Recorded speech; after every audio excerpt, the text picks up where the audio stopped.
Hi friends, welcome in my channel. This is the Python class and we will learn here how to execute a Python file in the system. So in the Windows system. So first we need to find the path, the folder where the Python application file is available.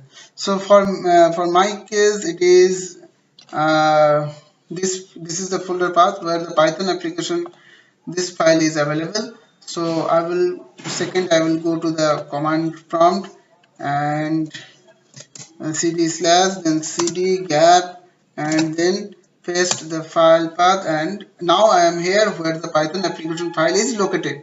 Now I will call the Python keyword.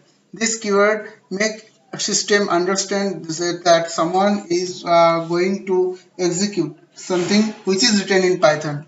Okay, so this Python, and then I will keep a gap, and then I will call the file where the Python script is written. Okay, so I need to find that. In my case it is in projects folder, so where I have written a Python script in welcome 1.py. What I have written here, I have written here print welcome. Okay, fine. Now I will copy the path in the same process and go to the command prompt.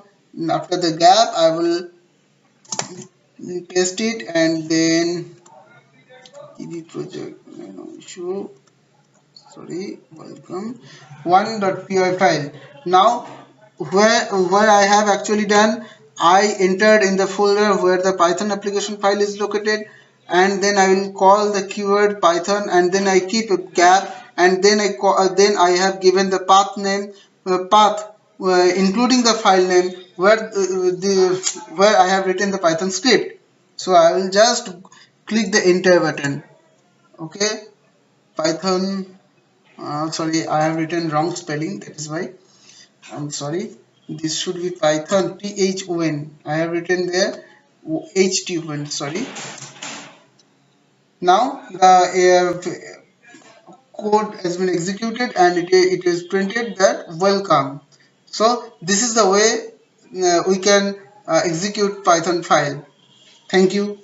I will request all my readers to subscribe my channel that I can upload more and more videos. Thank you for now.